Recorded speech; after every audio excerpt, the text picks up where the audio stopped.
Hey friends, tonight we're diving into the tragic brilliance of medieval invention. Those moments of genius that so often appeared about 5 minutes after someone met an unfortunate end. The kind of stories that make you whisper, well, that could have been avoided. Before you settle in, take a moment to like the video and subscribe, but only if you truly enjoy what we do here. And I'd love to know where you're listening from and what time it is for you right now. It's always amazing to see how far this little midnight circle reaches across the world. Now, dim the lights, maybe switch on a quiet fan or let the room fall still. Take a slow breath and let's drift back in time together. The medieval moat, that glorious, muddy ring of death surrounding castles across Europe. It looked intimidating, it sounded strategic, and it killed far more friends than enemies. In theory, the moat's purpose was to stop invaders. In practice, it stopped servants, cooks, and intoxicated knights who couldn't tell left from oops. Chronicles, or at least castle gossip with a quill, record a tragic number of accidental entries. That was the polite term for Geoffrey fell in again. Servants fetching water at night, children chasing ducks, and knights stumbling home from banquets in full armor all met the same wet, undignified fate. You haven't truly lived until you've seen a man in 60 pounds of steel try to dog paddle. Swimming wasn't exactly common in the Middle Ages. If you could afford to bathe once a month, you were already suspicious. So, when someone fell into the moat, the odds of survival were roughly equal to winning a jousting tournament blindfolded. The rescue method usually involved shouting, pointing, and eventually lighting another candle for the dearly departed. Over time, castle architects realized they might be killing more of their own people than invading armies. Thus began the first wave of safety features. Ropes were strung across bridges. Railings were installed, and some castles even stationed guards near the water, although statistically, the guards were the next ones in. And the water itself, not the sparkling blue ditch you see in fantasy paintings. Medieval moats were dumping grounds for sewage, dead animals, and whatever the kitchen staff didn't want to carry uphill. Falling in wasn't just fatal, it was a one-way ticket to becoming part of the plumbing. Yet, the moat stayed. It looked impressive, sounded defensive, and smelled like bad decisions. Lords bragged about their deep, deadly moats, the way modern homeowners brag about pools, conveniently ignoring the drownings. So yes, the moat was technically a safety feature, just not for the people who built it. It kept enemies out, friends in, and the castle's mortician permanently employed. In the early Middle Ages, helmets were optional, like seatbelts or common sense. The logic went something like this. If God wants me alive, he'll stop the sword. Spoiler, he didn't. Battlefields were essentially giant Darwin experiments. Knights galloped into combat with uncovered heads, swinging swords, and praying for divine aim. It worked great until someone's skull met a mace, and suddenly theology became neurology. That's when someone, likely while scraping Geoffrey off the battlefield, finally said, maybe we should put a lid on this. The first helmets were basic metal bowls hammered into shape by blacksmiths who had zero medical training but plenty of enthusiasm. These early brain buckets offered minimal protection and maximum claustrophobia. Breathing was a luxury, and the field of vision was roughly equivalent to wearing a mailbox. Still, they caught on, because nothing sells innovation like trauma. Over time, helmets got fancy. Visors, crests, nose guards, everything except comfort. Crusaders wore them in desert heat, which was brave considering the inside temperature often reached slow roast. Many knights fainted mid-battle, faced first into the dirt, while their enemies politely waited for them to regain consciousness so they could resume dying. Then came the Great Helm, a fully enclosed tin can for your head. It stopped arrows, but also air. Knights described the experience as inspirational, usually right before passing out. The sound inside was deafening, your own breathing, your own heartbeat, and the faint echo of your squire saying, "He's turning purple." Eventually, padding was added inside the helmet, not for comfort, but to reduce the hollow clang sound every time someone got hit. Medieval surround sound. Some even added small holes for airflow, which worked great until a crossbow bolt found them. Still, the helmet endured. It became a status symbol, a mark of bravery, and a convenient excuse for why no one could hear orders. The Middle Ages loved height. Towers, balconies, bell towers, parapets. If it could be built taller, someone immediately tried to stand on top of it and wave. Unfortunately, the medieval brain didn't fully understand gravity, and for centuries, people kept proving it existed the hard way. You'd think falling off tall things would be rare. It wasn't. Workers, priests, and nobles alike plummeted from castles and cathedrals with equal enthusiasm. Stonemasons slipped on rain-slick scaffolding, monks lost balance while cleaning gargoyles, and noblewomen leaned too far out windows to get better sunlight on their tapestries. Every tower came with a view and a casualty list. The earliest cathedrals had no guardrails, no ledges, and no concept of "don't stand there." Builders prioritized beauty, not safety. The result was a skyline full of breathtaking architecture and regular pancake-shaped employees. Records from Gothic construction sites read like workplace injury reports written by poets. Brother Thomas ascended toward heaven most directly. Eventually, nobles noticed that too many of their guests were leaving parties via the scenic route. The solution? Stone balustrades and parapets, short walls that served as the medieval equivalent of "please don't die here." They weren't added out of compassion, mind you. They were added because funerals were expensive and corpses made terrible decorations. The church adopted them next, after realizing that throwing your choir boys into the courtyard every time someone fainted from incense wasn't good for morale. Builders began adding stone barriers around towers, staircases, and bridges. It was revolutionary, not because it saved lives, but because it meant fewer witnesses when someone fell. Anyway, of course, these early guardrails were usually knee-height, because apparently no one in the 13th century had ever seen a toddler. Drunks still tumbled over them like lemmings, knights leaned too far while showing off, and masons kept proving that occupational hazard was basically a job title. By the late Middle Ages, most large structures had some kind of railing, simple, sturdy, and built to prevent the human race from testing gravity one body at a time. It didn't stop all the falls, but it slowed the rate enough for historians to call it progress. So yes, medieval guardrails worked. They didn't stop stupidity, just delayed the inevitable landing. Or beeswax, insert a wick and hope for the best. In practice, it was a nightly death trap. Curtains, bed sheets, manuscripts, and hair all had equal chances of catching fire. Medieval Europe spent centuries perfecting art, faith, and architecture, but somehow never figured out not to put a candle directly under a tapestry. People died stupidly, frequently, and flammably. One careless elbow at dinner, and the host became the roast. Entire villages burned because a drunk blacksmith fell asleep with a candle beside his ale. Castles went up in flames so often that it was considered part of their natural life cycle. Construction, fire, reconstruction, repeat. Eventually, someone got tired of dying. The candle guard was born. A small metal frame placed around the flame to keep flammable objects and humans at a safe distance. It didn't take an engineer to invent it, just a survivor with eyebrows missing. Candle guards became standard in wealthy homes, made from brass or iron, symbols of both status and self-preservation. The poor, however, couldn't afford such luxuries.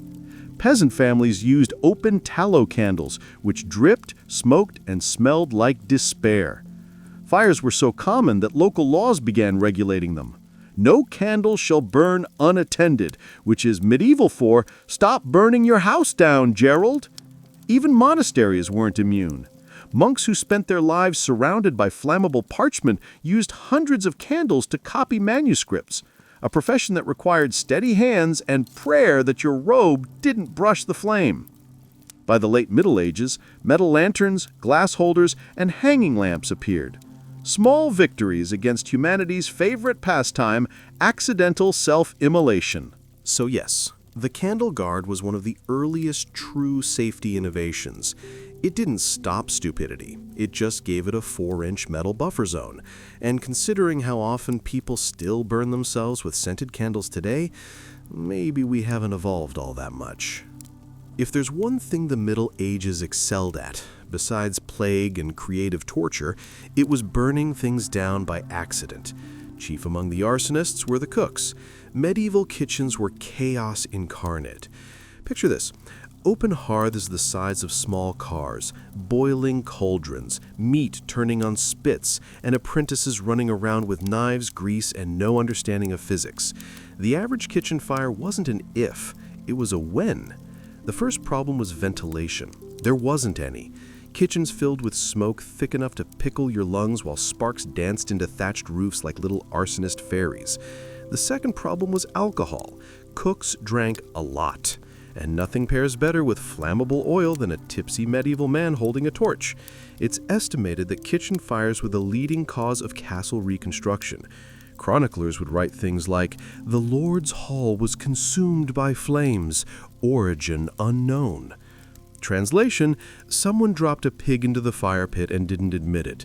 Eventually, the nobility decided enough was enough, mostly because their favorite castles kept burning down. Thus was born the medieval firewall, a very literal solution.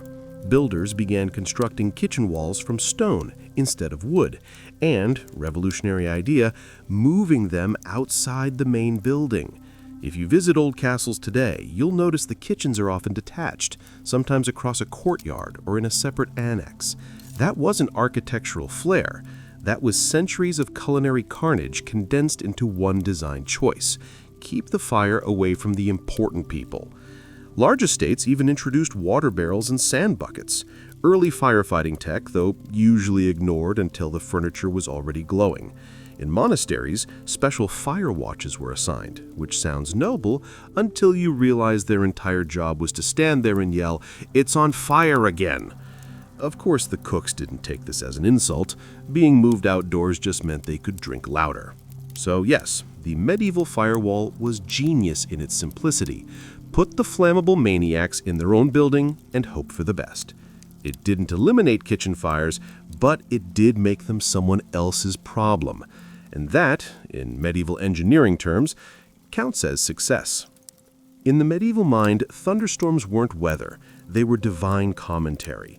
If lightning struck your barn, it wasn't bad luck, it was God's Yelp review of your sins. Naturally, the church decided to get involved. By the 13th century, priests had developed a bold new plan. If thunder and lightning were signs of the devil, then ringing church bells during a storm would scare him away. It made sense in that distinctly medieval way where every idea sounds smart until someone bursts into flames. Bell towers were tall, made of stone, and equipped with long metal ropes leading straight down to the bell ringer's hands, essentially a medieval lightning rod with a volunteer attached. So whenever a storm rolled in, priests would yell, "Quick, ring the bells!" And somewhere, a poor bell ringer would take one for the team. Records show it didn't end well. Between the 15th and 18th centuries, hundreds of bell towers were struck by lightning, killing bell ringers mid-prayer. Villagers took this as proof the devil was getting angrier. Historians take it as proof that electricity doesn't care about job titles. The church eventually noticed the pattern. Every time someone tried to fight lightning with bells, lightning won. Some towns outlawed the practice. Others doubled down. France even had a saying, "A ron de ron, ronde sur ronton." Translation, he who rings, rings his death. Very poetic, very French. Finally, in the mid-17th century, Benjamin Franklin invented the lightning rod, proving you could redirect God's Fury with a stick and some metal wiring. The church initially denounced it as heresy until they realized it actually worked. Then they quietly installed them everywhere. Still, the damage had been done. For centuries, church towers remained blackened monuments to medieval optimism. Lightning didn't care about faith, prayers, or choral harmonies. It just loved a good target. And so, The bell towers became the unintentional testing grounds for early electrical theory, long before anyone knew what electrical theory was.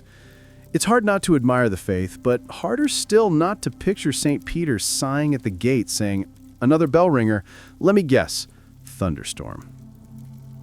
If medieval Europe had a national pastime, it wasn't jousting, crusading, or even plague survival. It was drinking until something caught fire. Taverns were the social heart of every village, places to gossip, gamble, and lose several teeth over disagreements that began with, "You looked at my sheep funny." The problem? There were no rules. No fire exits, no sobriety checks, no don't sword your neighbor policies. A medieval tavern was equal parts pub, fight club, and health hazard. The floors were sticky, the ceilings were low, and the air was 60% smoke and 40% regret. Beer was safer than water, because water could kill you, but beer just made you think you were invincible. The average ale was weak by modern standards, but people drank it constantly. Breakfast, ale. Lunch, ale. Dinner, still ale. After that much barley juice, accidents weren't just possible. They were destiny. The stories are endless. Patrons falling into fireplaces mid-song, sword fights erupting over spilled drinks. One chronicler even mentioned a monk who attempted to bless the keg, fell within, and drowned piously. Medieval bartenders didn't cut you off. They just stepped aside and let natural selection handle it. Eventually, innkeepers got tired of scrubbing blood off the benches and started writing actual rules. No weapons on the table. No fighting after curfew. No sleeping in the fireplace. These weren't suggestions. They were hard-won lessons written by men who'd spent years watching patrons burst into flames like candle wax. Some taverns installed sand buckets near the hearth, primitive fire safety measures that were mostly ignored. Others banned torches indoors, though that didn't stop drunk travelers from waving them around while shouting "more light" before proving why that was a bad idea. By the 14th century, even city governments got involved. In London, taverns were required to close by 9 p.m., not to maintain public order, but because the later people stayed, the higher the odds someone would lose an ear. Knighthood was supposed to be glamorous. Shining armor, noble quests, damsels fainting from admiration. What the paintings don't show is that under that glorious steel shell, the average knight was slowly cooking to death. Medieval armor was a marvel of craftsmanship and a disaster for human biology. The full-plate suit was heavy, expensive, and about as breathable as a bread oven. Underneath all that metal, temperatures could rise high enough to poach a man's dignity before the enemy even arrived.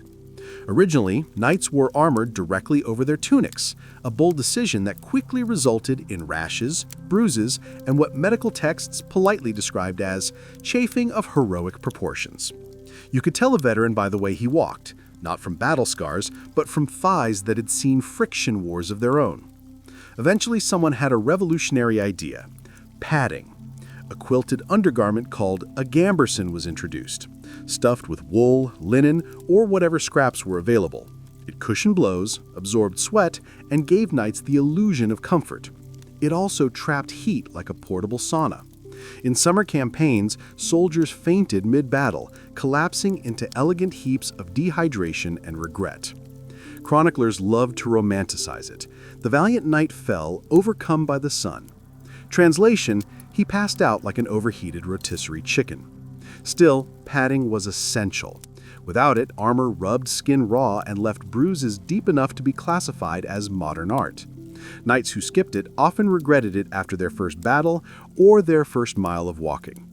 Metal got hot, cold, dented, and occasionally stuck. Removing armor after combat sometimes required 2 squires, a bucket of water, and a prayer. In the colder months, the padding was a blessing. Knights could sleep in their armor without freezing. In the summer, it was a curse, trapping sweat and body odors so potent it could repel small armies. Despite its flaws, armor padding represented genuine medieval innovation. The first real attempt at ergonomics, centuries before anyone could spell it. So yes, knights were brave, but let's be clear, they weren't glowing from divine glory. They were glowing because they were essentially wearing a personal forge. Chivalry may have been alive and well, but most of the nights under that metal smelled like death warmed over. In modern times, stained glass is seen as a masterpiece of devotion, beautiful, sacred, radiant. In medieval times, it was also a practical safety measure, because before those shimmering windows were installed, churches were basically open-air echo chambers where people, mostly drunk ones, regularly wandered, tripped, or fell straight through the wrong hole in God's architecture. Early medieval churches didn't even have proper glass. Windows were just empty stone frames, maybe covered with parchment or thin cloth if the congregation was lucky, that let in the light and everything else. Pigeons, rain, thieves, and the occasional villager seeking after too much ale. Many discovered gravity, holiness, and irony simultaneously.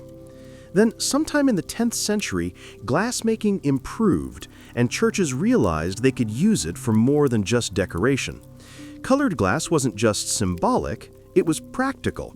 It reduced glare, blocked wind, and, most importantly, made it obvious there was a wall there. Fewer drunks fell through the side of the nave, and fewer priests had to interrupt Mass to chase out livestock. The designs were divine multitasking. Each panel told Bible stories for the illiterate, while doubling as the medieval version of caution, do not enter. Scenes of Judgment Day, the crucifixion, and fiery hell also served as moral reminders, or as modern architects might call them, psychological safety barriers. But stained glass wasn't foolproof. Glass was fragile, and medieval cities were rowdy. Between flying stones, bored children, and archers who missed their targets, replacing panes was a full-time job. Some parishes even hired glaziers, specialists whose entire livelihood depended on humanity's inability to aim. For the clergy, though, these windows were a win-win. They made the church safer and holier. The colorful light pouring through them created an atmosphere of awe, or mild confusion, for peasants who'd never seen anything brighter than a candle flame. To them, it wasn't safety glass, it was divine technology. So yes, stained glass was art, scripture, and accident prevention all in one. It kept out birds, sinners, and blunt objects. And for the countless villagers who mistook church walls for shortcuts on their way home from the tavern, it was the difference between divine enlightenment and divine impalement. The village well was the medieval equivalent of the town Wi-Fi. Everyone used it, everyone needed it, and everyone gathered around it to gossip. Unfortunately, it was also a gaping hole in the ground filled with water and zero safety measures, which, as it turns out, is a deadly combination for any species that walks upright and gets distracted easily. Medieval wells came in two types, open and deadly. There were no warning signs, fences, or lids, just a deep shaft lined with stone and a bucket tied to a rope. During the day, people fetched water. At night, people fetched whoever fell in. Children, drunks, and livestock were the usual victims. A few chroniclers mentioned nobles, too, which must have been quite a sight. His lordship, once of high standing, now of considerable depth. Wells were essential, but cursed. They provided clean water when they weren't being contaminated by exactly the things that kept falling into them. Every now and then, villagers noticed the water tasting a bit strange, which was medieval code for, "There's a goat in it again." Eventually, someone had a revolutionary idea. Covers. Simple wooden lids or stone slabs placed across the opening to keep out the curious, the careless, and the clumsy. Sometimes they even added hinged tops, turning the deadly pit into something almost civilized. It wasn't just about sanitation, it was about self-preservation. The first covered wells saved lives and reduced the number of funerals that started with, "He leaned too far." Towns soon realized it was cheaper to build lids than to keep digging new holes every time the old one turned into a grave. In cities like London and Paris, public wells were covered with wooden frames, sometimes even locked at night, the medieval version of a password-protected network. Of course, these lids weren't perfect. Wood rotted, hinges broke, and people being people, someone always left it open. But statistically speaking, they made a difference. So yes, the covered well was one of the great unsung safety features of the Middle Ages, protecting humanity from its two greatest enemies, gravity and curiosity. It didn't stop people from falling into other holes, but hey, you can't fix everything in one century. When you think of medieval curfews, you might imagine strict law enforcement or government control. In reality, they existed for a much simpler reason. Too many people were dying stupidly after dark. You see, medieval cities at night were death traps. No streetlights, no sidewalks, no sense of direction. Just pitch-black alleys, open ditches, stray dogs, and the occasional rat the size of a loaf of bread. Combine that with cheap ale and bad depth perception, and you've got yourself a public health crisis. So, city officials introduced curfews not out of concern for morality, but because it was exhausting to fish citizens out of wells and sewers every morning. When the bell rang at sunset, that was your cue. Go home, bolt the door, and pray the guy with the torch outside knew what he was doing. The word curfew itself comes from the Old French couvre-feu, meaning cover fire. Because open flames and wooden cities didn't mix well, everyone was required to extinguish their hearths at night. Failure to comply often ended with your neighborhood joining the scenic pile of ash collection. Of course, the average citizen didn't take the curfew seriously. The taverns stayed open, the drunks stayed drunk, and the city guards, underpaid and undermotivated, spent most of their shifts shouting, "Who goes there?" into the void. Some towns even introduced fines for wandering after dark, though given the survival rate, that was basically a posthumous tax. The problem wasn't just darkness, it was design. Medieval cities were mazes of narrow lanes, random staircases, and open drains. Fall into the wrong alley and you might never come out, especially if you were wearing full wool and regret. Still, the curfew worked well enough to reduce the nightly death toll. In London, bells tolled at 9 to signal lights out. In Paris, guards patrolled with lanterns and impressive levels of self-loathing. And in smaller towns, people just knew better than to go out. Assumed anyone walking around after dark was either a thief or terminally stupid. So yes, medieval curfews were the first form of public safety regulation. They didn't protect freedom, they protected fools. Because if you're stumbling home drunk in a pitch-black street full of open sewers, what you need isn't liberty, it's supervision. If you've ever seen a plague doctor and thought, that looks like a man auditioning for a horror film, you're not wrong. But in the Middle Ages, that terrifying outfit was considered cutting-edge medical technology, which tells you a lot about how medicine was going.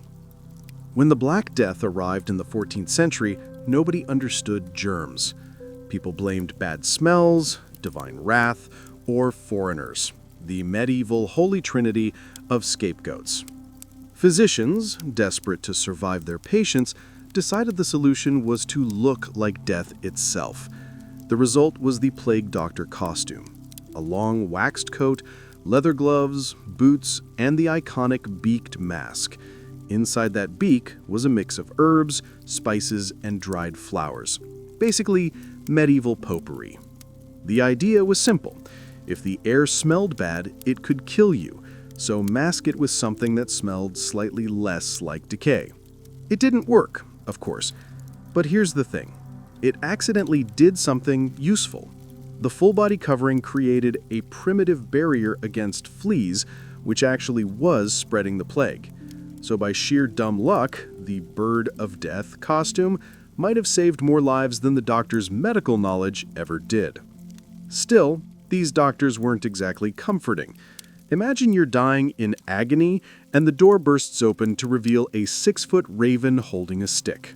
The stick wasn't a weapon. It was for poking you from a safe distance because nothing says compassionate care like not wanting to stand too close.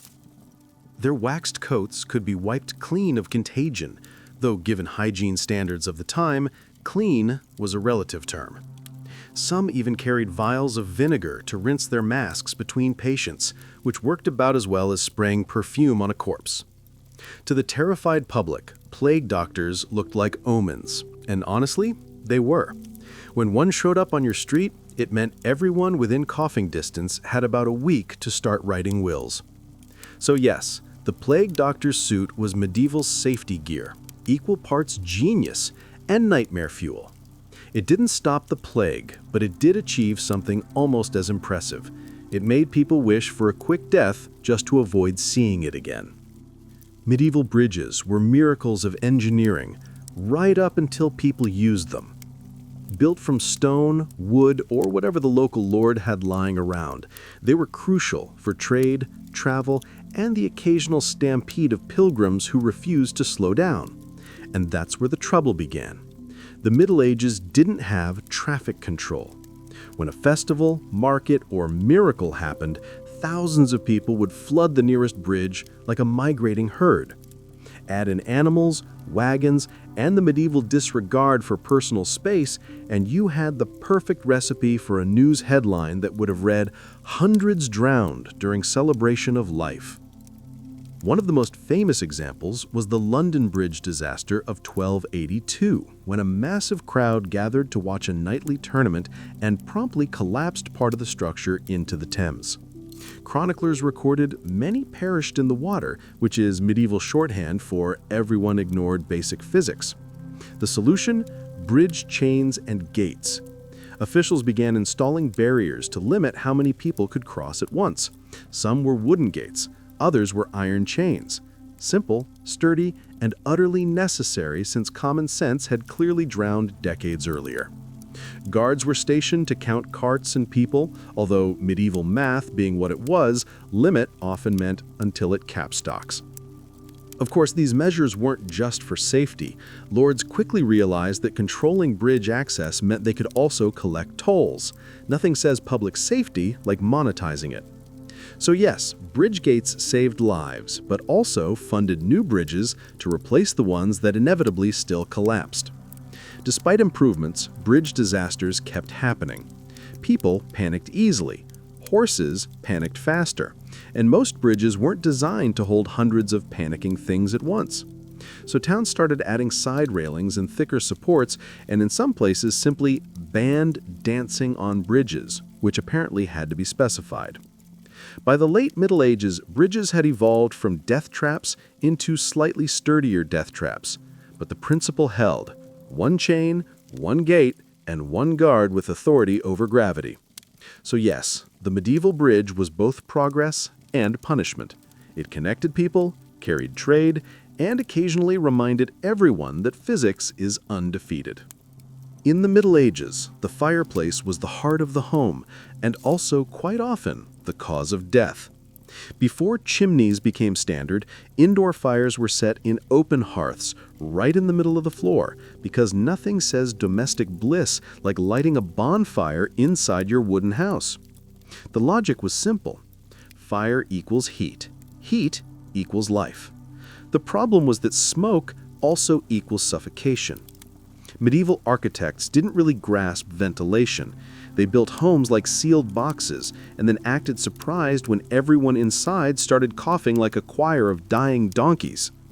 Early attempts at smoke management were creative in the way only desperate people can be.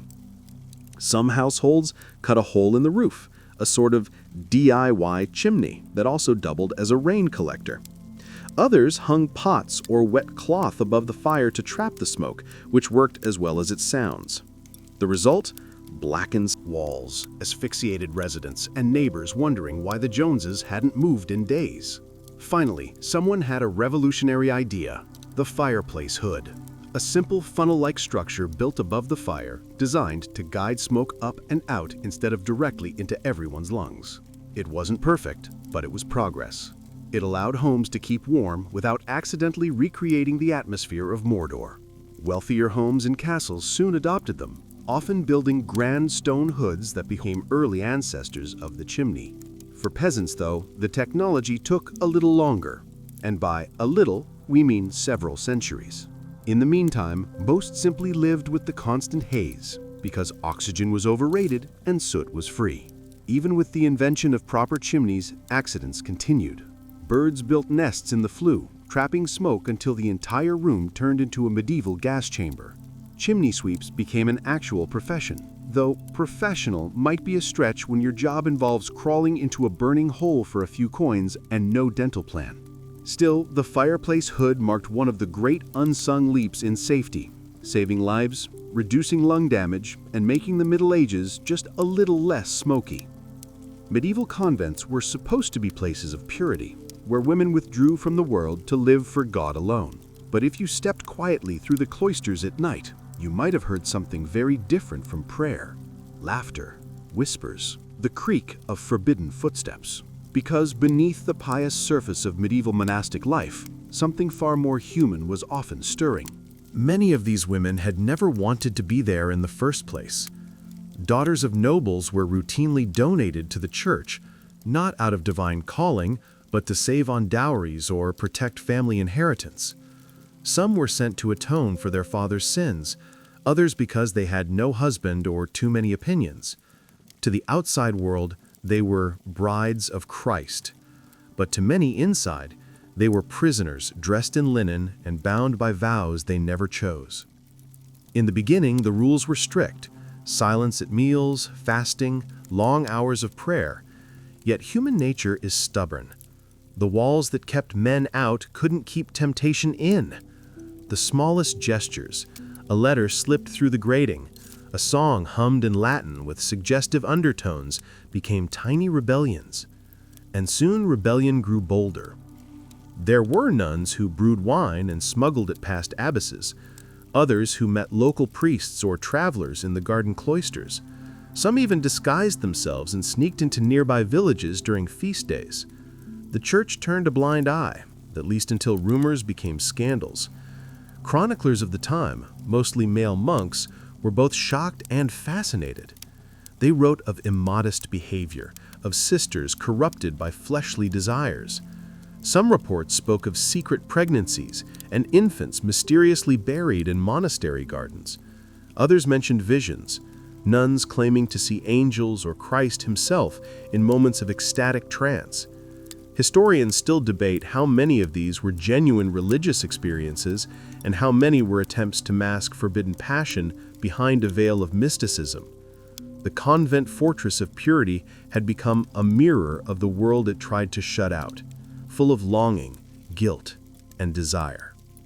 And in those echoing halls, the whispers never really stopped. For many women, the convent was less a sanctuary and more a cage, gilded with hymns. It was a world where time crawled, marked by the ringing of bells rather than the beating of hearts. Some arrived as children, barely old enough to hold a quill, told they were chosen by God. But most knew the truth. They had been chosen by their family's convenience. Life inside followed a pattern that could drive anyone to madness. Dawn prayers, work, silence, study, and more prayers, all under the watchful eye of the abbess. The walls were high enough to block both temptation and sunlight, and any glimpse of freedom was considered sin. The smallest mistake, speaking during silence, giggling at supper, or daydreaming during Mass, could earn a harsh penance.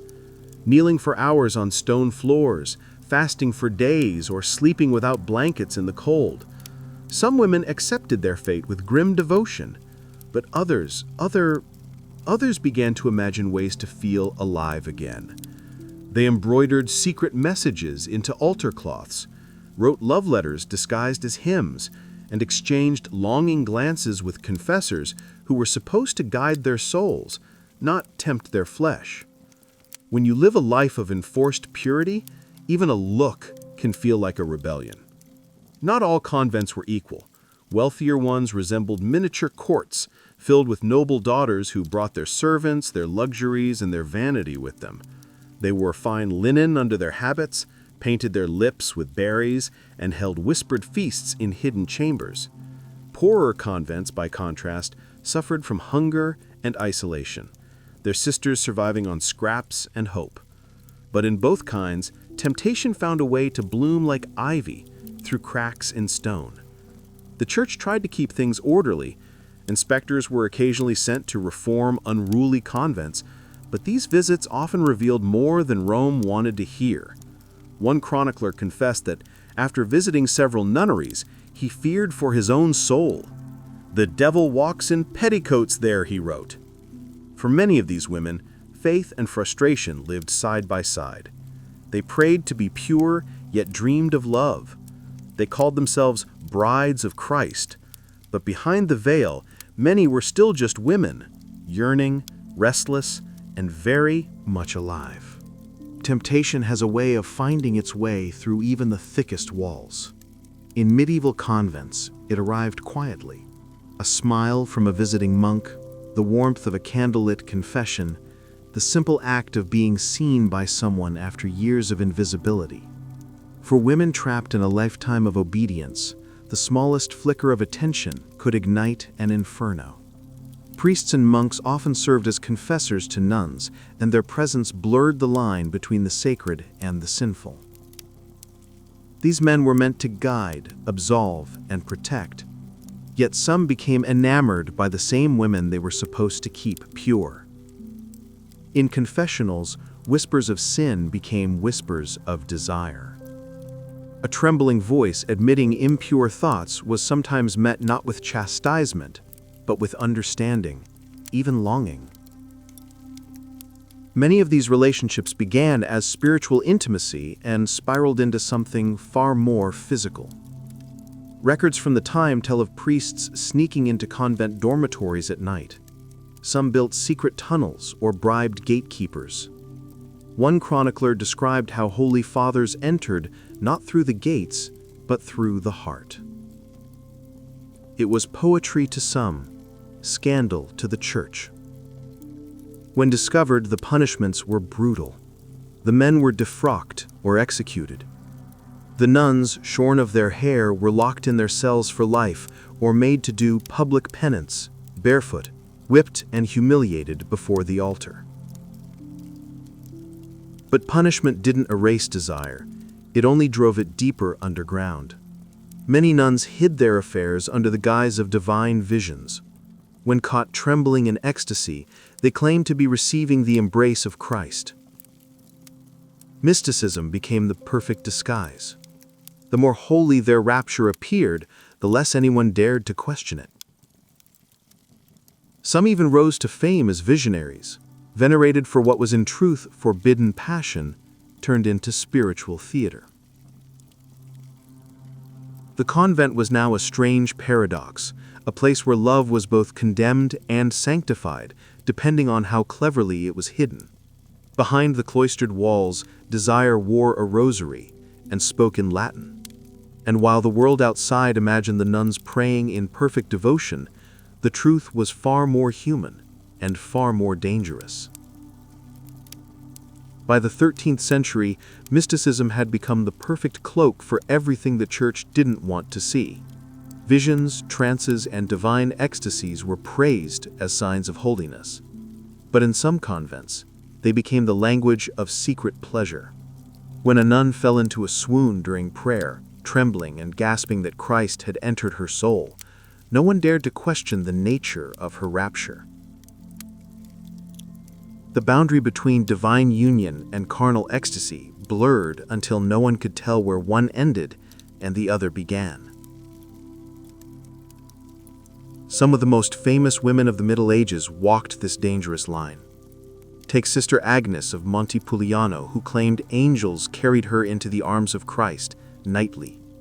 Or the mysterious Sister Benedetta Carini, whose visions in the 17th century were later revealed to be love affairs, disguised as miracles. But long before Benedetta, the pattern was well established. When desire became too dangerous to express, it wore the mask of divinity. For many nuns, mystical language became a kind of code, one that only other women understood. "My beloved pierced me with his flame," one wrote in her diary, describing what sounded suspiciously less like theology and more like passion. Another spoke of sweet wounds of divine fire, a poetic veil for forbidden touch. These women weren't necessarily liars or heretics. They were trapped souls finding the only language available to describe longing. And in a world where female desire was considered dangerous, it was safer to call it holy. The church itself encouraged such expressions, at least at first. A woman lost in rapture made for excellent propaganda, proof that even the weakest vessels could feel divine grace. But once these visions turned too sensual, too uncontrollable, the tone shifted. Bishops grew suspicious. Priests recorded unseemly behaviors during ecstatic states. Convents were raided, journals burned, and nuns accused of consorting with demons rather than angels. And yet the veil of ecstasy endured behind closed doors. It gave women a way to reclaim their bodies, even if only in metaphor. In a world ruled by men, the mystic's trance was the one form of rebellion that looked like devotion. And for many, it was the only freedom they had ever known.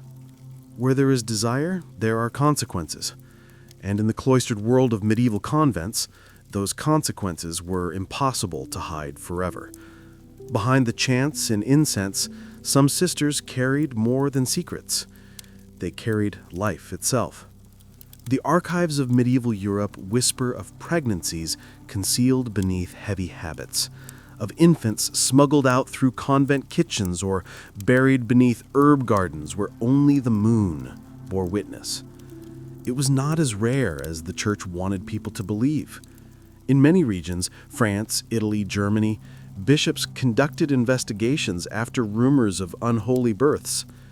One report from 1320 described a convent where several sisters had fallen, and one produced a child by a traveling friar. The abbess, desperate to preserve the convent's reputation, claimed the infant was miraculously conceived, a holy child sent by divine will. The bishop was unconvinced. The baby vanished by nightfall. Love affairs between nuns and priests were especially dangerous because they struck at the core of church authority. These were people who had taken sacred vows, betraying not only their God, but their entire community. Yet the human heart has little regard for vows. In letters later discovered hidden behind altar panels, nuns wrote of love that defied sin. I have known the touch of heaven, and it was yours. For them, such passion wasn't wicked. It was salvation. But discovery was ruin. When a nun's pregnancy became visible, she faced lifelong imprisonment in a walled-up cell. Some were forced to carry their infants to term in secret and watch them taken away by strangers. The fathers, if they were priests or monks, often escaped with little more than reassignment or a private confession. These tragedies gave rise to rumors of ghostly cries echoing through convent corridors, the souls of infants who never saw daylight. It's impossible to separate truth from legend now. Many of these stories were spread by Protestant reformers centuries later to smear the Catholic Church. But even if some were exaggerated, the silence of official records says enough, because where history refuses to speak, the earth remembers. And beneath the gardens of many forgotten convents, the soil still hides what the sisters could not confess. Some convents became infamous, whispered about in taverns and confessions alike, not for their holiness, but for the men who visited them. Certain abbots, bishops, and even local lords treated nunneries like private retreats, their walls offering both discretion and luxury. Donations flowed in exchange for special prayers, but everyone knew that some prayers came with wine, laughter, and locked doors. The church hierarchy was tangled in hypocrisy. Bishops would publicly condemn the moral decay of monasteries while maintaining their own secret mistresses, often nuns. In 12th century France, one such bishop was caught keeping a young sister as his spiritual companion. When confronted, he defended himself with absurd logic. Better a nun than a harlot. His superiors quietly transferred him to another diocese, while the woman disappeared from the records altogether. In England, certain convents became known as happy nunneries, where entertainment wasn't limited to prayer and embroidery. Convents were notorious for their hospitality. Visitors described them as places where holiness wore perfume. The abbess of one wealthy priory reportedly hosted evening feasts where nobles and monks dined together behind drawn curtains. Music, laughter, and sometimes scandalous games followed. The church eventually intervened, not because of sin, but because such rumors drew public embarrassment. The abbess was replaced, though her guests simply found another door to knock on. Money, too, played its role. Noble families often showered convents with gold to secure salvation or to keep certain secrets buried. A generous patron could guarantee silence if one of his indiscretions involved a sister within the cloister. The church, ever pragmatic, preferred a quiet bribe to a noisy scandal. And yet, amidst all this corruption, there were also women trying to live sincerely. They prayed, taught, tended gardens, and copied manuscripts. They endured the same suspicion cast upon their more reckless sisters. To the world outside, all nuns shared the same reputation, either saints or seductresses, never simply human. In truth, the convent was both heaven and hell, a place of devotion corrupted by desire, of isolation twisted into intimacy. The abbots who called these women brides of Christ treated them as property of men. And for every pious prayer whispered at dawn, there was a secret vow whispered at midnight, one that no rosary could ever absolve. When the veil of secrecy finally tore, punishment came swift and merciless. The church, desperate to preserve its image, made examples out of fallen nuns. Penance in the medieval world was not about forgiveness. It was about control. To sin was human, but to publicly suffer was divine theater, a warning to every woman who dared follow her desires inside holy walls. Punishments varied from brutal confinement to lifelong humiliation. A nun found guilty of fornication could be stripped of her habit and made to walk barefoot through the streets, a rope around her neck, while townsfolk spat and mocked her. Others were sealed into small stone cells, immured alive, with only a slit through which food and communion were passed. They prayed until madness took them, or until they simply stopped breathing. The church called it repentance.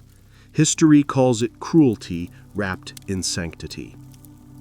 Yet not all penances were physical.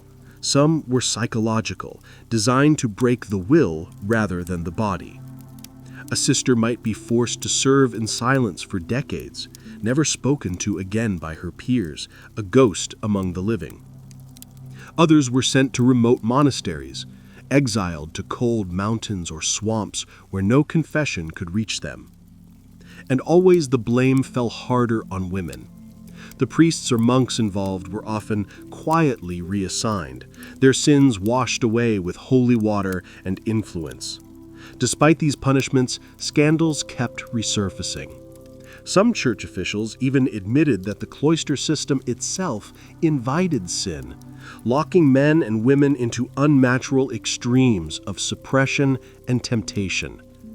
The Inquisition took particular interest in convent corruption, often blurring the line between discipline and persecution. Torture was justified under the banner of purging demonic influence, as if lust itself were the devil's whisper. And yet, even in the face of torment, some nuns refused to repent. They confessed their love without shame, claiming that God himself had made them feel alive. One condemned sister, before being locked away, said to her accuser, "If he did not want us to love, he would not have given us hearts." Her words were erased from official records, but not from memory. Within those walls, the human spirit kept flickering, defying the very faith meant to extinguish it. Not every nun bowed her head in shame or silence. In a world that demanded obedience, some convents quietly turned into hubs of defiance. These were the rebellious sisters, women who read forbidden books, mocked their abbesses, and challenged the authority of priests. For them, rebellion was not always about lust. It was about freedom, the right to think, to feel, and to choose their own kind of holiness. In the 12th and 13th centuries, a number of nunneries became centers of learning and writing. Within their walls, women read works that men thought too dangerous: theology, philosophy, and even poetry. The Abbess Hildegard of Bingen, though celebrated as a saint today, was herself reprimanded for preaching without male supervision. Others wrote letters questioning the Church's treatment of women, though they signed them with false names to avoid punishment. Their quills became weapons, their ink a form of quiet revolution. Then there were the sisters who rebelled in more carnal ways. In some convents, nuns threw off their habits and joined traveling minstrels, or escaped with lovers. A convent in Cologne became so notorious for nightly escapes that city guards had to patrol the perimeter. When caught, the women claimed they only sought fresh air. Authorities didn't laugh, but neither could they stop them entirely. A few convents turned their defiance into open mockery. Chronicles tell of sisters who replaced psalms with bawdy songs, or who danced in the refectory after dark. One German abbess was said to have kept pet peacocks, musicians, and barrels of wine for spiritual celebration. The line between blasphemy and joy blurred so completely that even visiting bishops weren't sure whether to condemn or envy them. But rebellion had a price. The Church responded with reforms, stricter enclosures and surveillance. Iron bars were added to windows, walls were raised higher, and male confessors were forbidden from being alone with any sister. Yet rebellion, like desire, has a way of surviving even stone.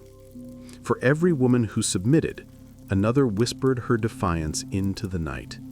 Her laughter carried through the corridors like a hymn of freedom. The rebellious sisters might have been silenced, but their spirit outlived their punishments. And in that quiet defiance, the first cracks in the Church's authority began to form. By the end of the Middle Ages, Europe's convents stood as paradoxes carved in stone, symbols of purity tainted by rumor, and sanctuaries that hid both saints and sinners. The scandals that once rocked the Church didn't erase these institutions, they reshaped them. Behind every veil was a story of faith, rebellion, punishment, and survival. And when the Renaissance dawned, the whispers that once trembled behind cloistered doors spilled into books, satire, and art. Writers like Boccaccio, Chaucer, and later Voltaire turned the sinful nun into a cultural icon, the embodiment of hypocrisy and suppressed desire. Their tales may have exaggerated the truth, but they were built on centuries of real scandal. To the Church, these stories were slander. To historians, they were windows into human frailty. The nuns of old were no longer just brides of Christ. They were tragic heroines caught between faith and flesh. Yet amid the scandal, it's easy to forget that many sisters truly sought God. They ran hospitals, taught orphans, copied sacred manuscripts, and brought light to a dark world. Their piety was genuine, even as others around them faltered. But history rarely rewards moderation. It remembers the extremes, the ecstatic visions, the forbidden lovers, the buried children. Those were the tales that survived because sin makes better stories than virtue. The 16th century, reformers seized on these scandals as proof of Catholic corruption. Pamphlets described convents as brothels of Babylon, their nuns as handmaidens of lust. Some monasteries were burned, others dissolved entirely, and with them vanished centuries of art, writing, and knowledge, much of it the work of women whose names the world will never know. Still, their voices echo faintly through time, in songs, in fragments of letters, in the quiet defiance of their choices. They remind us that behind every rule, every vow, and every accusation of sin, there were human beings, flawed, passionate, and alive. The scandals of medieval convents weren't just stories of lust. They were stories of longing for something more, freedom, connection, understanding. The walls may have been built to contain them, but their whispers outlived the stones, And centuries later, those whispers still ask the same forbidden question. What does it truly mean to be holy? When Edward II inherited the English throne in 1307, few imagined how different he would be from his father. Edward I had been a towering symbol of medieval kingship, ruthless, commanding, and utterly devoted to conquest. His son, however, was cut from a softer cloth. The young king preferred music to war drums, laughter to sermons, and the company of charming men to that of scheming nobles. He was tall, athletic, and strikingly handsome, fond of swimming, rowing, and performing manual labor alongside commoners. This was unheard of for a medieval monarch.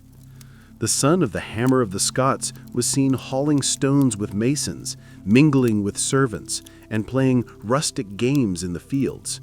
To the court, this was not humility, it was humiliation.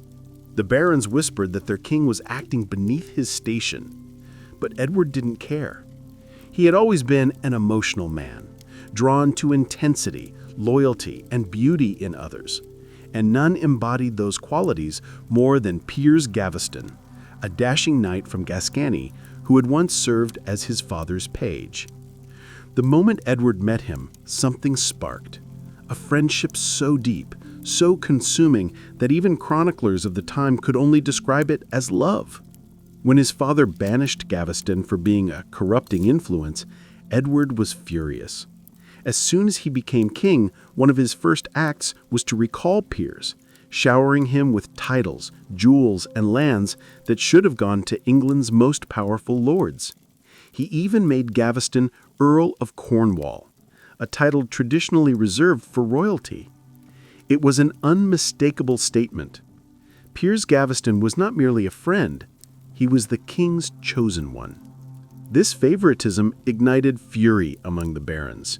They saw it as an insult, an outrage, and a danger. But for Edward, it was simply devotion. He called Gaveston his brother, my dearest, and filled court life with lavish entertainments where the two appeared inseparable. Chroniclers wrote of their affection with both awe and disgust. To many, Edward's love seemed unnatural, a challenge not only to custom, but to God himself. England had seen cruel kings, foolish kings, even mad kings. But never before had it seen a king who loved another man more than his own crown. Piers Gaveston was not born into greatness. The son of a Gascon knight, he rose through charm, talent, and an unshakable confidence that bordered on arrogance. When he first entered the royal household, he was quick-witted, handsome, and dangerously magnetic. The kind of man who could make even a prince forget his duties. And that's exactly what happened. Edward II adored him. Piers made the young king laugh when others made him yawn. He was bold enough to tease him, to dance with him, to challenge him in ways no noble dared. In an age when power demanded distance, Gaveston's familiarity was intoxicating. To Edward, he was not a servant, he was sunlight in a kingdom of gray. When Edward ascended the throne, Gaveston's fortune soared with him. The new king rewarded his beloved companion with titles that sent shockwaves through the nobility. He made Piers Earl of Cornwall, a title so sacred that even Edward's own brothers had been denied it. To the barons, this was unforgivable. To Edward, it was love and loyalty repaid. But Piers didn't make things easier for himself. He mocked the great lords of England, giving them cruel nicknames, calling one the Black Dog of Arden and another Burst Belly.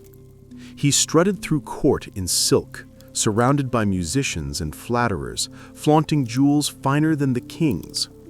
He accompanied Edward everywhere, in council, in battle, even in bedchambers. Chroniclers claimed they dined from the same plate and wore matching clothes. Whether that was fact or gossip, no one could deny the intimacy between them. The court seethed. The barons felt humiliated, the queen's relatives insulted, and the old guard of Edward's father's reign horrified. They began plotting. The Archbishop of Canterbury warned the king that Gaveston's arrogance would destroy him. Even Parliament demanded Piers's exile, calling him the corrupter of the realm. Edward reluctantly agreed, but his heart broke as Piers left England. Chroniclers say the king wept openly, sending lavish gifts after him and promising a swift return. He wrote, "My brother Piers, my joy, return to me soon." But exile could not separate them for long. Edward was not just a king, he was a man in love. And in defying his barons to bring Gaveston back, he unknowingly signed his own political death warrant. When Piers Gaveston returned from exile in 1309, England trembled. The barons had forced his departure once, but Edward's heart refused to let him stay away.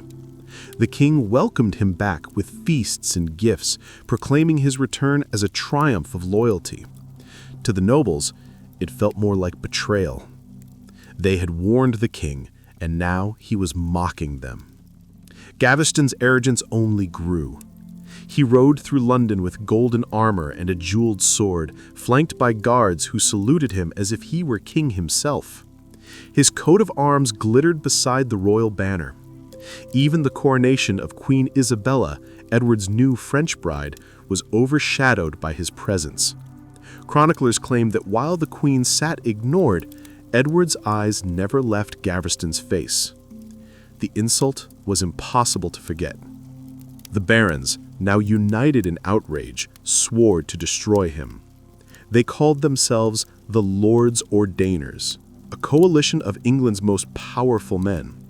They claimed to act for the good of the kingdom, but in truth, it was vengeance. They accused Gaveston of corrupting the king, draining the treasury, and dividing the realm.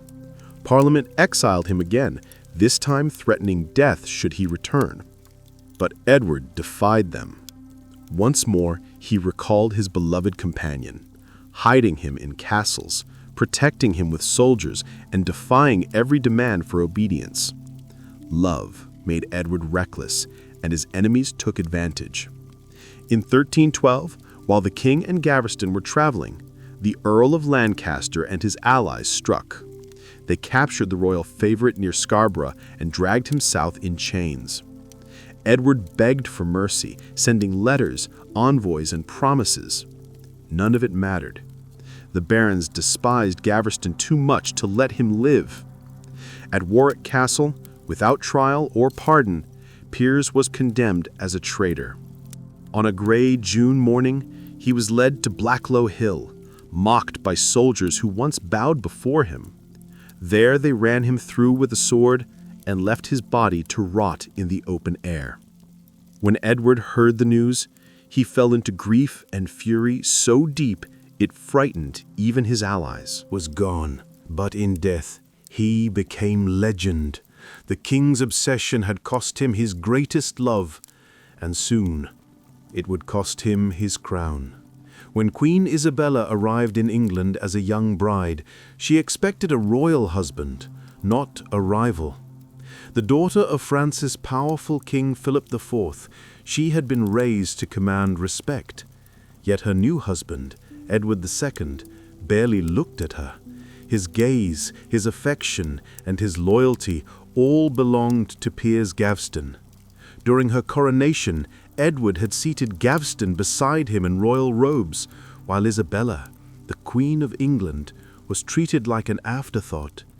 It was a humiliation she would never forgive.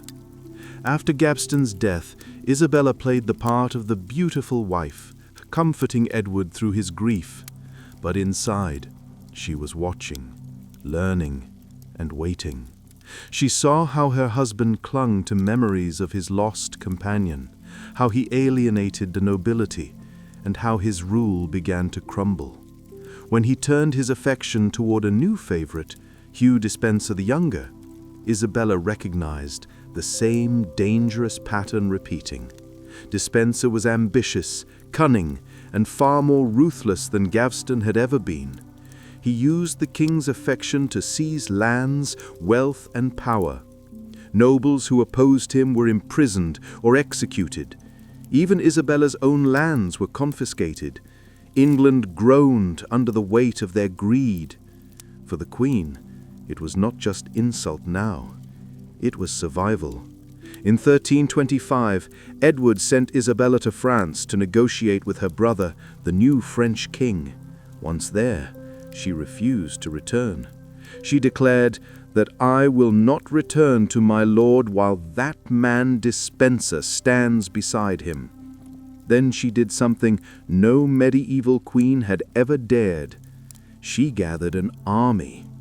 With the help of English exiles and her rumored lover, Roger Mortimer, she plotted the invasion of her own husband's kingdom. When Isabella landed in England in 1326, the nation turned against its king overnight. Nobles flocked to her banner, towns opened their gates, and even the clergy blessed the Queen's rebellion. The once mighty king was reduced to a desperate wanderer, dragging his remaining followers and Hugh Despenser the Younger through rain-soaked countryside, searching for shelter in a land that no longer wanted him. Everywhere he went, doors closed.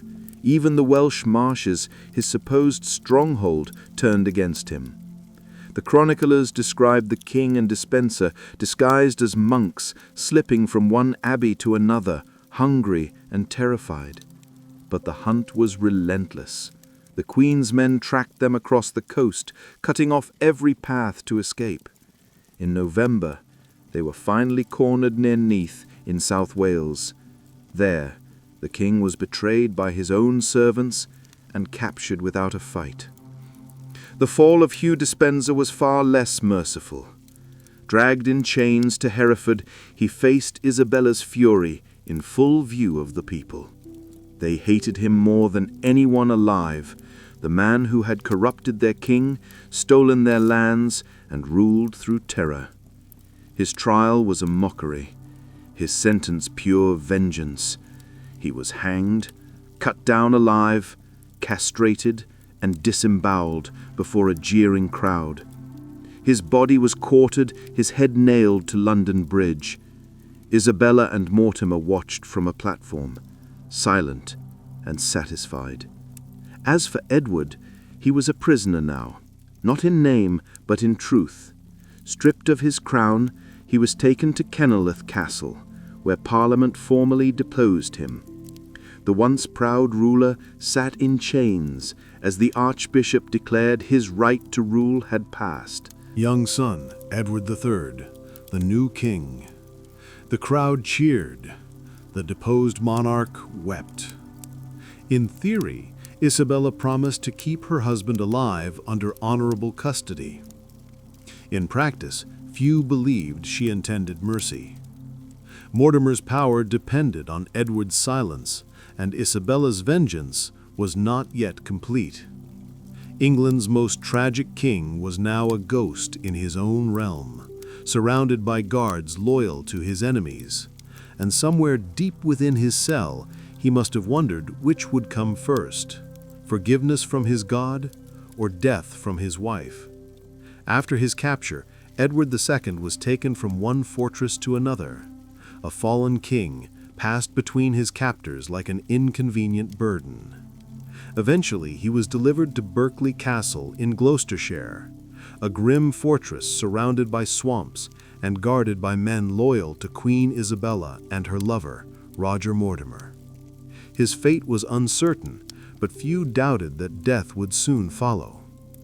At first, the Queen claimed she wished to keep her husband in safety and comfort. Yet the reports that trickled out of Berkeley told a different story.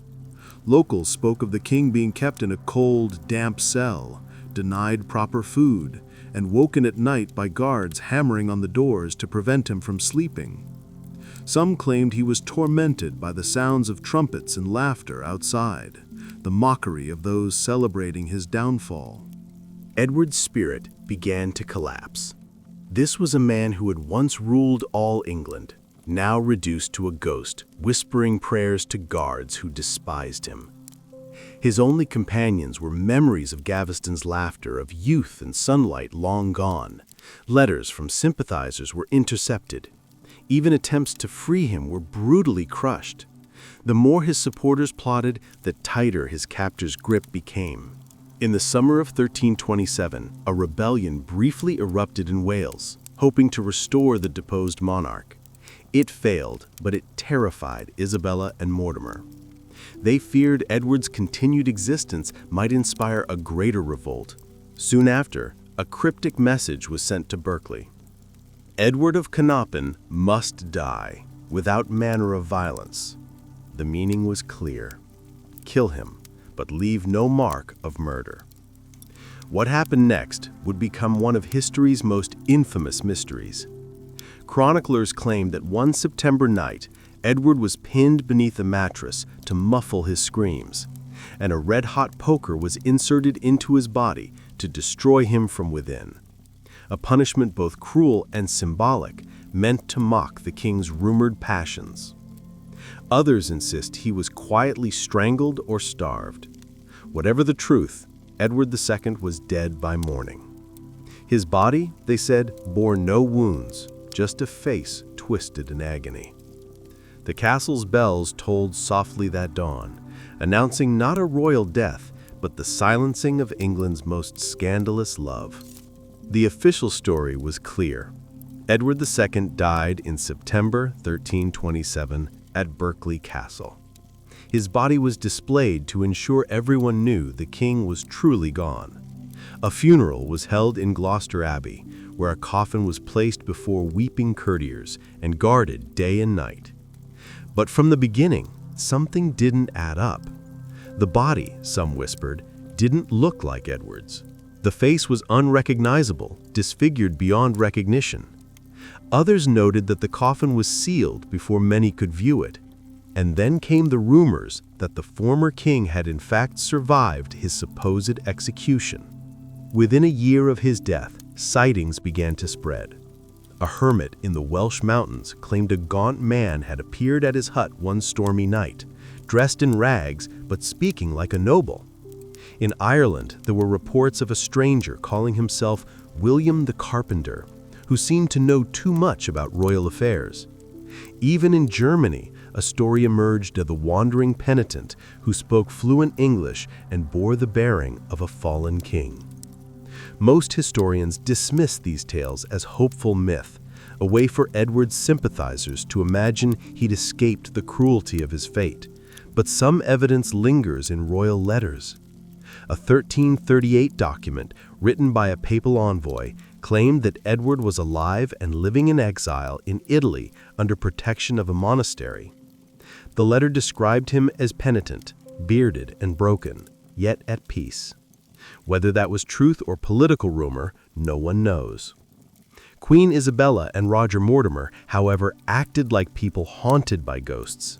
They refused to discuss Edward's death in detail, avoided Berkeley, and reportedly suffered terrible nightmares. Isabella had a golden shrine built for his soul, but never visited it. Mortimer, meanwhile, tightened his grip on power as if expecting retribution from a man who might still walk the earth. For the common people, the tale of the living king became legend. Some whispered he had fled to the continent to live as a monk. Others said he wandered the forests of Wales, cursing his betrayers. Whether Edward survived or not, one thing was certain. His story refused to die. In England's imagination, he would forever be both martyr and monster. The king who loved too deeply to rule and suffered too brutally to be forgotten. For a brief, dazzling moment, Queen Isabella and Roger Mortimer ruled England like sovereigns. The young Edward III, only 14, was king in name, but his mother and her lover held the real power. They lived in luxury, hosting grand feasts at Nottingham and Wallingford, while the court whispered of their passion. Mortimer, once mere baron, now signed royal decrees, wore a jeweled crown, and even called himself the younger Mortimer, a distinct claim to royal status. Cloth of gold, and was called the King of Folly by those too fearful to speak his true title, the Queen's paramour. But the pair's victory soon began to rot. Their alliance had been built on vengeance, not loyalty. Nobles who had once supported them against Edward II now resented Mortimer's arrogance and greed. He seized lands, punished rivals, and enriched himself shamelessly. Even Isabella's charm began to fade as the people whispered that she had murdered her husband and defiled her crown. The young Edward III watched it all in silence. Outwardly obedient, he played the role of the submissive son. Inwardly, he burned with humiliation. His father had been dethroned, tortured, and killed. And now his mother ruled through the man who had done it. Every document Mortimer signed in Edward's name was another insult. By 1330, the tension had reached its breaking point. Edward was now 17, old enough to act. One October night, while Isabella and Mortimer slept in Nottingham Castle, the young king's loyal supporters crept through a secret tunnel known only to the castle's guards. They burst into the royal apartments and seized Mortimer, who was dragged away half-dressed, begging for mercy. Isabella screamed for her son, but Edward stood firm. "You have ruled too long," he told her. Mortimer was swiftly condemned without trial. He was hanged at Tyburn, his body left dangling as a warning. Isabella was spared execution, but confined to a quiet life in comfortable exile. The so-called she-wolf of France, who had destroyed one king and crowned another, ended her days in sorrow and silence, haunted by the ghosts of her past. The Reign of Terror had ended, but the stain it left on England would never fade. The young Edward III had reclaimed his crown, but it was one with blood, his father's, his mother's, and his nation's. History has not been kind to Edward II. To his enemies, he was a weak king, careless, indulgent, and ruled by his passions. To others, he was a tragic figure, a man out of his time, condemned for loving too openly in an age that could not understand him. Centuries later, his story still divides historians. Was he a fool destroyed by infatuation, or a sensitive ruler punished for being different? In life, Edward defied the rigid masculinity expected of medieval kingship. He preferred music to war, friendship to politics, affection to strategy. But those qualities, seen as virtues today, were fatal flaws in his world. His love for Piers Gaveston and later Hugh Despenser challenged the order of feudal loyalty. Kings were supposed to command obedience, not give their hearts away. To the barons, his favoritism looked like weakness. To the church, his intimacy with men was sin. Yet even his failures left an imprint. The brutality of his downfall, the political manipulation, the regicide, the rumors of torture, scarred England's monarchy for generations. His son, Edward III, would rule with iron discipline, determined never to repeat his father's mistakes. The lessons of Edward's reign shaped the very image of kingship, one of restraint, caution, and fear of emotional entanglement.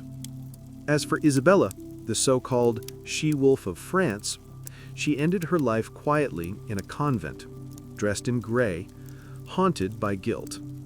Before her death, she reportedly requested to be buried with a silver cross, inside of which was a small image of her late husband. Whether it was remorse or superstition, no one could say. Mortimer's name became synonymous with treachery, his body left hanging as carrion for the crows. Edward II, however, became legend. His death by red-hot poker or secret escape turned into one of the most infamous mysteries in royal history. Poets and chroniclers turned his love and suffering into myth. And in that myth, he gained something he never had in life: understanding.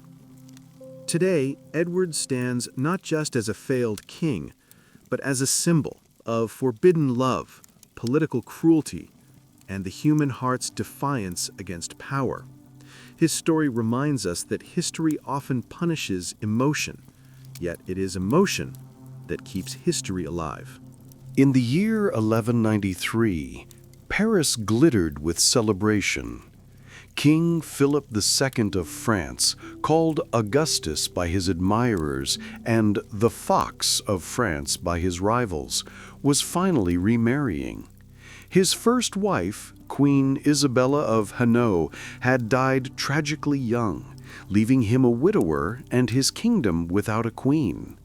For a monarch obsessed with legacy and alliances, the absence of a royal bride was both a personal wound and a political liability.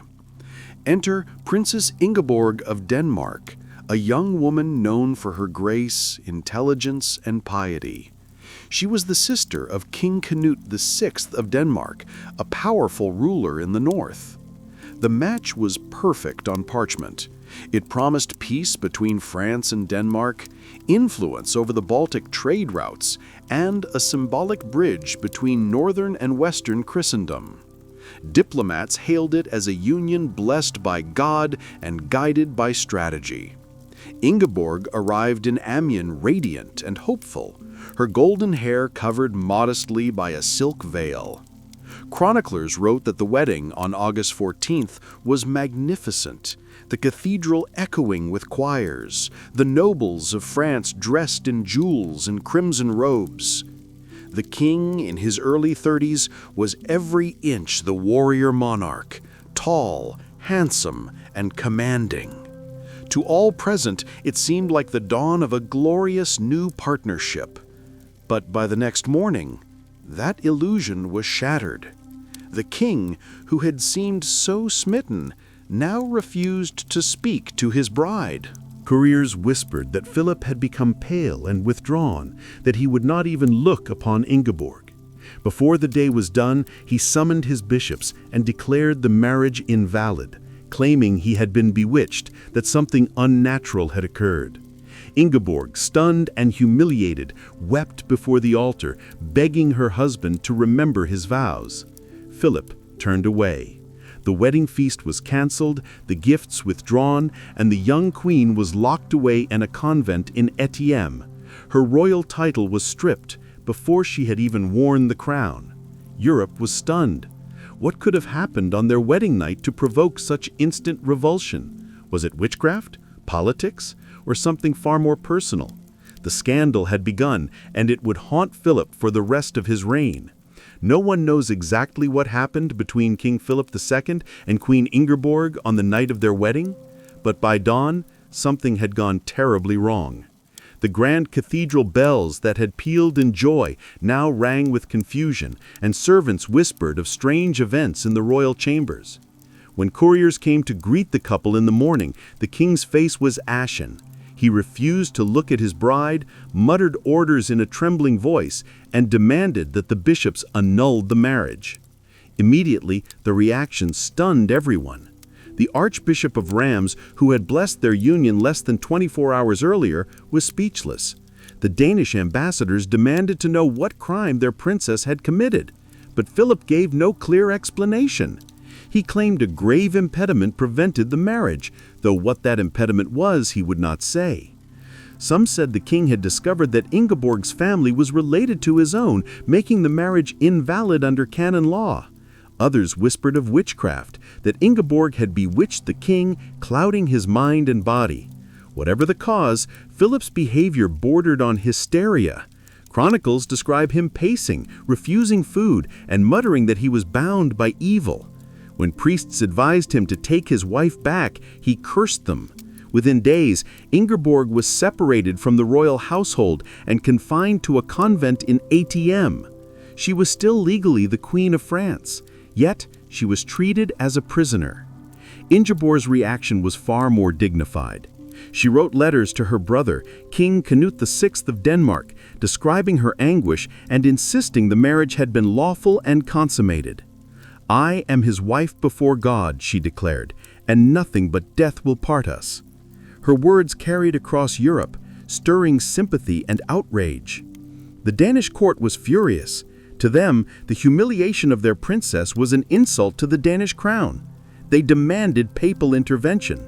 And so from the very start, what might have been a private marital dispute between two people became an international scandal, one that would draw in kings, coups, and excommunications, and haunt the French throne for decades. King Philip II could not rest until his marriage to Queen Ingeborg was erased from existence. Within weeks of their disastrous wedding, he gathered a council of bishops in the city of Compiègne to declare the union void. The reasoning was laughably vague, a kinship too close for holy matrimony, the king claimed. But everyone knew it was a desperate excuse. The clergy, fearful of their monarch, agreed to dissolve the marriage. Yet Ingeborg refused to accept it. From her confinement, she appealed directly to Rome. Her letter to Pope Celestine III was bold, even defiant. She accused Philip of lying before God and demanded her rightful place as queen. "I am joined to him by the law of heaven," she wrote. "No man may part what the Lord has joined." The Pope, intrigued and outraged, ordered an investigation.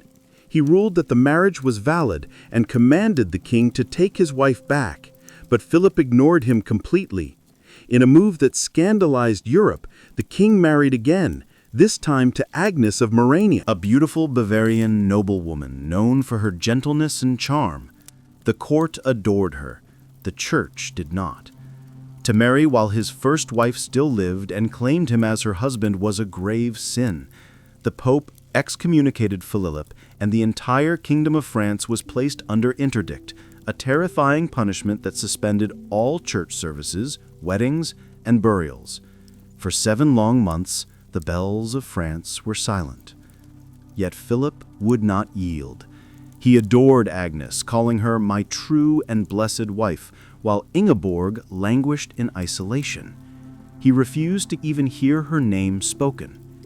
Chroniclers described him as obsessed, driven by something deeper than pride. Some said he was tormented by guilt. Others believed he was possessed by fear or disgust that only he understood. And still, Ingeborg endured. Locked away in convent after convent, she continued to write to popes, bishops, and even her husband. Her words were steady, unwavering. She forgave him, she prayed for him, and she insisted that she remained his lawful queen. While Philip fought to erase her, Ingeborg fought to remind the world she existed. The scandal was no longer a secret. All of Europe was watching, and the King of France was losing the war against his own marriage. By the turn of the 13th century, King Philip II's defiance had reached the ears of a new and far more formidable pope, Innocent III. Unlike his predecessors, Innocent was no passive mediator. He was a ruler in all but name, commanding armies of priests and wielding spiritual authority with the force of an empire. When word reached him that the King of France was living openly with a second wife while his lawful queen languished in captivity, he was enraged. Innocent's letters to Philip were sharp and uncompromising. He reminded the king that no earthly crown could outweigh divine law. "You are not above God," he wrote, "nor beyond the reach of his justice." He gave Philip a clear ultimatum: release Ingeborg, dismiss Agnes of Morania, and restore the Queen of Denmark to her rightful place, or France would suffer. The king hesitated, torn between love and power. Agnes was gentle and loyal. Ingeborg, by now, was little more than a haunting memory. But Innocent III was not bluffing.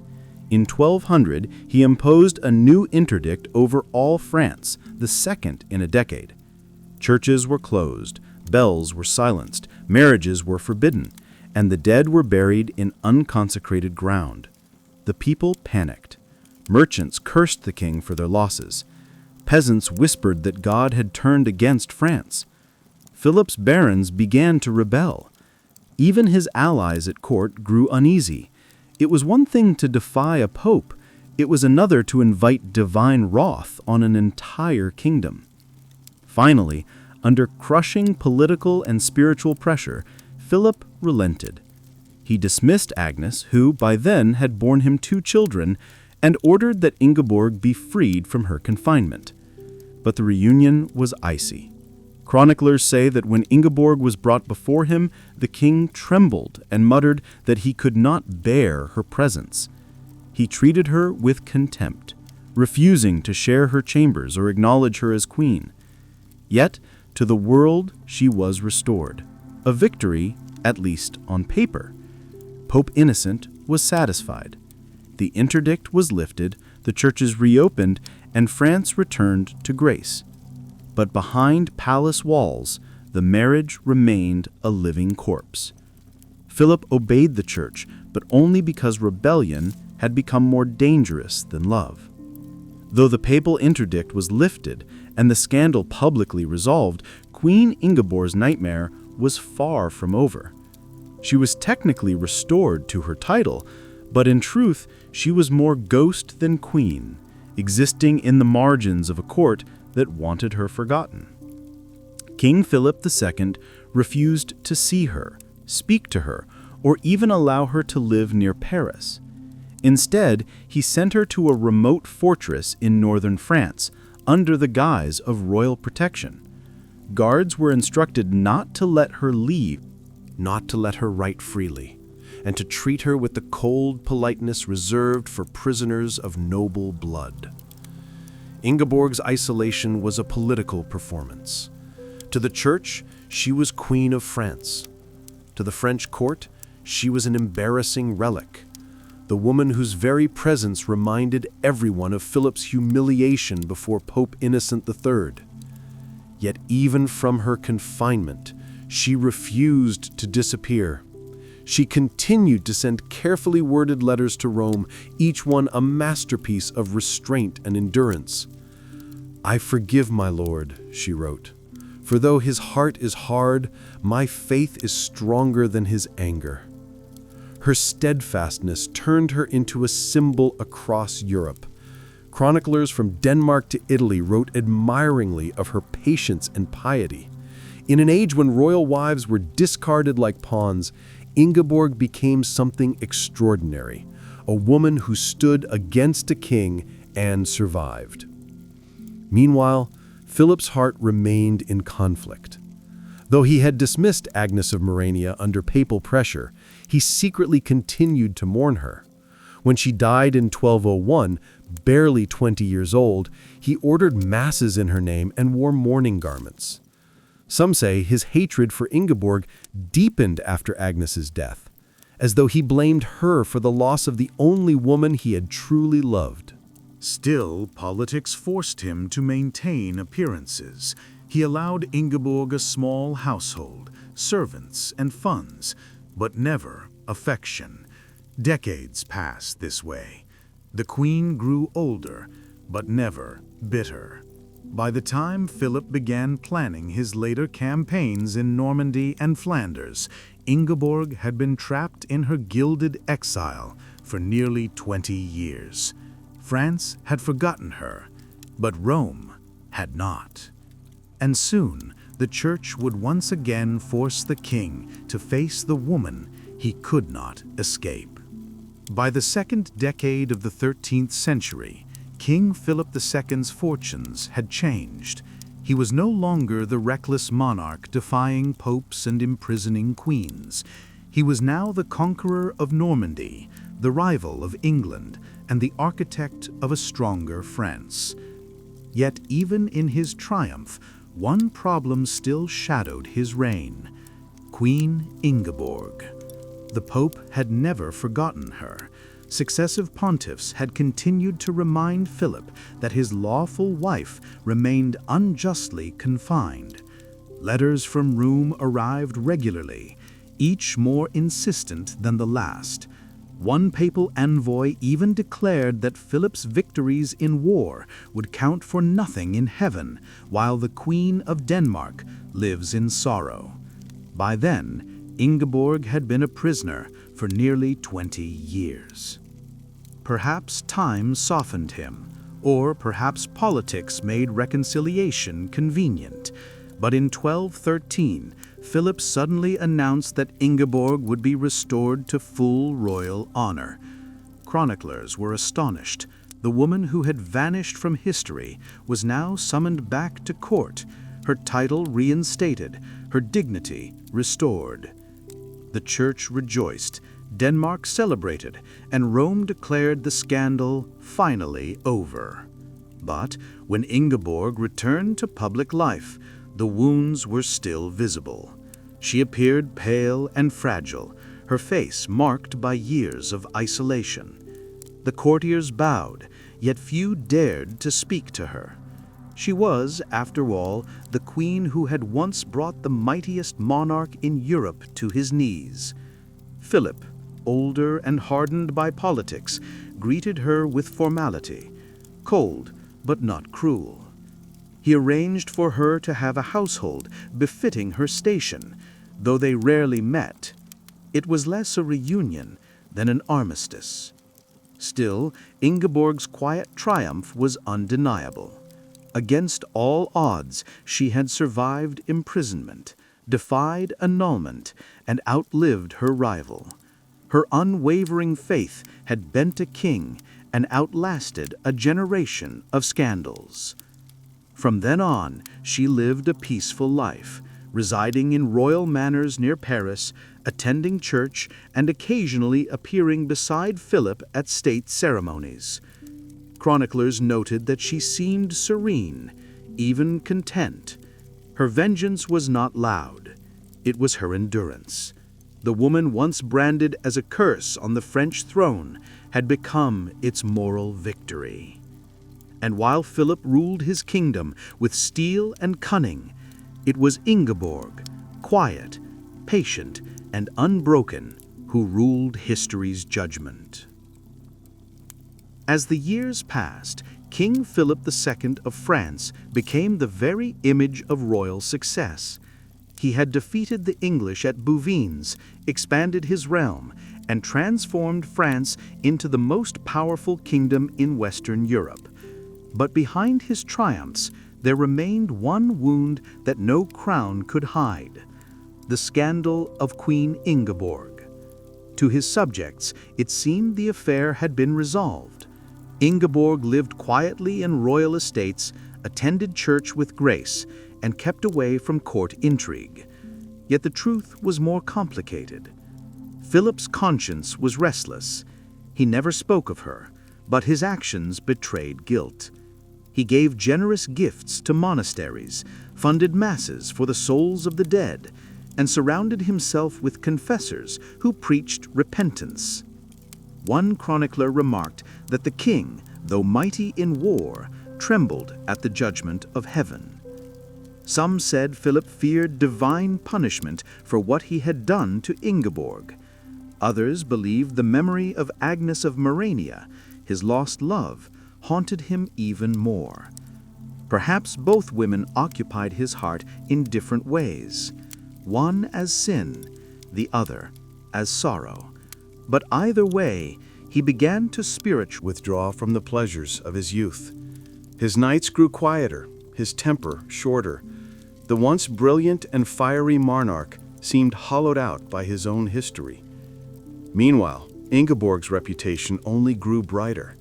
To the people, she became a symbol of holiness, the queen who forgave when she had every right to hate. Even the church began to revere her as a model of Christian endurance. Priests invoked her name in sermons about patience and faith.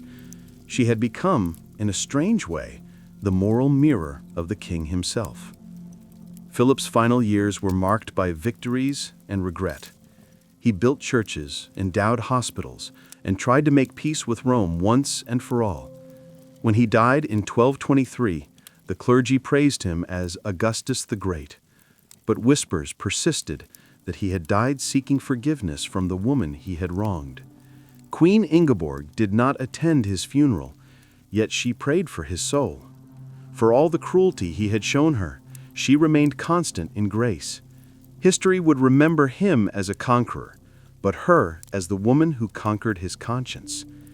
When King Philip II died in 1223, France mourned a monarch who had shaped its destiny.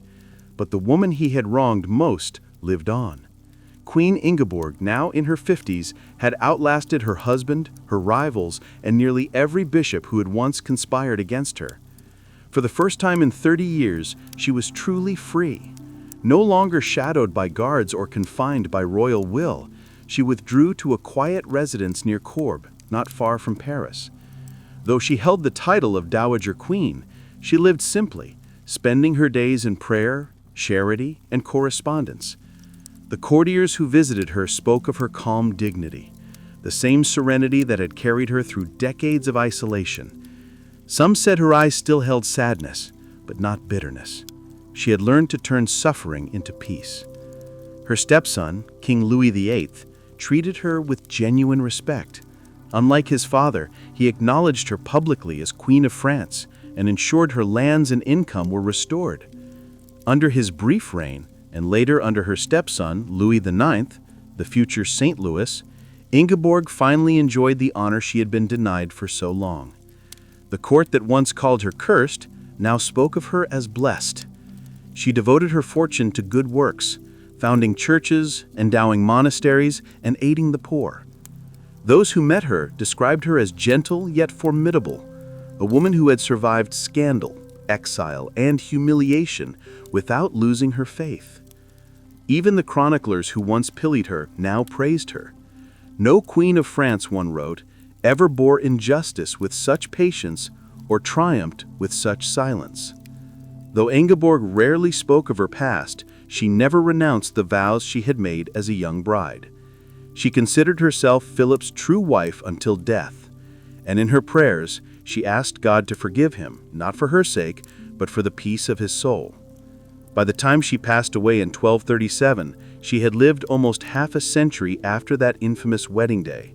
France had changed beyond recognition, yet her story still lingered, not as gossip now, but as legend. The woman whom a king had tried to erase became one of the most enduring figures of medieval endurance, the queen who outlasted cruelty, conquered shame, and in the end triumphed through faith. Centuries later, the strange marriage of King Philip II and Queen Ingeborg still echoes through history, part royal tragedy, part moral fable. What began as a diplomatic union meant to secure peace between France and Denmark became one of the most infamous scandals in medieval Europe. Chroniclers debated for generations what truly happened between them. What could have driven one of the most calculating monarchs of his age to reject his bride within a single day? Some said it was political, that Philip regretted binding himself to Denmark once the alliance lost its value. Others insisted it was personal, that he had been repulsed by Ingeborg's appearance, or that he was bewitched by another woman even before the wedding.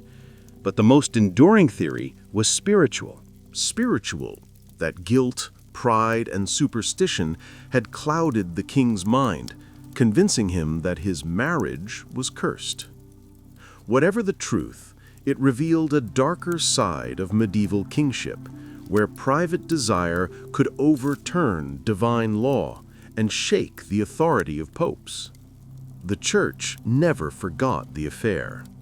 Pope Innocent III's relentless defense of Ingeborg became a defining moment for papal power, proving that even the mightiest monarchs could be humbled by Rome.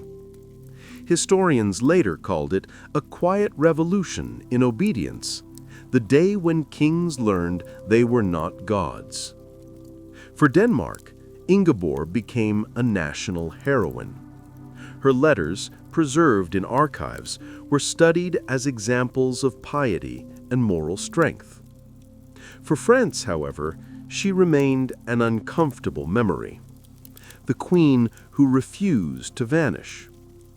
Even today, her name appears in chronicles, alongside Joan of Arc and Blanche of Castile, as one of the few medieval women who faced absolute power and survived with dignity. As for Philippe, his legacy remains divided. To some, he is still Philip Augustus, the architect of modern France. To others, he is the tyrant who tried to discard a woman like a political inconvenience and was forced to repent by history itself. Ingeborg's story endures because it is more than a royal scandal. It is a parable about endurance, faith, and justice. In a world ruled by kings, she reminded Christendom that even the crown bowed before conscience. And though centuries have passed, her quiet defiance still whispers through time. Truth, no matter how small, outlives the mighty who tried to silence.